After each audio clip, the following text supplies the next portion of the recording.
Smithereens are on tour promoting their latest release, Green Thoughts, which has been released on a new label, Capitol Records. Is that what you guys are? Well, it's not really a new label. It's been around since 1942. Just new label kidding. for the band. This new is, label for us. By the way, this guy here is Dennis DIKEN. He's the drummer. Welcome to the show. Thank you very much. How you doing? I'm doing okay. Now, what's it like to see Capitol on your records now? Does that feel good? Yeah, it was great to, after collecting records since we were, all our lives since we were 4 or 5 years old, and seeing the Beatles and the Beach Boys and the Kingston Trio and Mrs. Miller, Stan Kenton, Louis Prima, all those great artists on that Capitol Rainbow label. It's a thrill to finally see our own record. I remember when the first, it seems like only months ago it was, that the first radio 12-inch of Only Memory got my hands on the first one. That was the first time I saw our name on that logo, and it's great. Now, when you were growing up, Dennis, what kind of things were you listening to?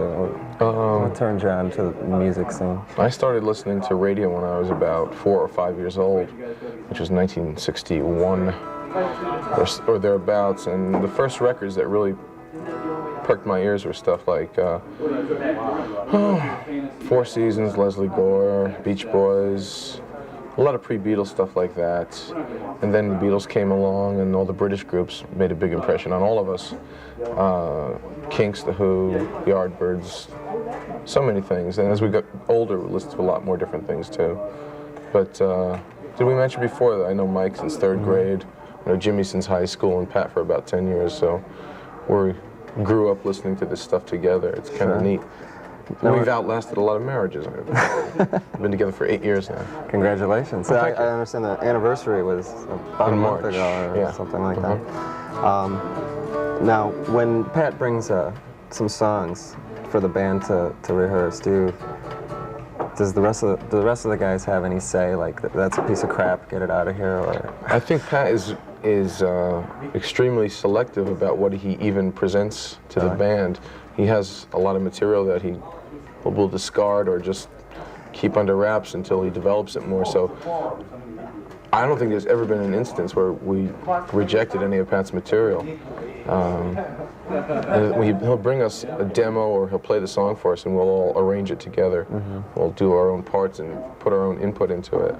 So it's a real collective effort to get to the song to the shape as you hear it on the record. Everybody lends their own parts to it. And the album was produced by Don Dixon, second album for you to be produced by Don Dixon. That's right. So you're happy with his work? I guess you get along and all that fun stuff? It's funny because when we did, especially for you, we met Don very briefly one time when we were, he was playing at Folk City in New York, the club that closed down, and we just basically took a photo with him and said hello, and we didn't really meet him before the first day of those sessions, and but we hit it off very well right off the bat when we were making that record. He's a talented guy. He's a musician himself. He's a real good engineer.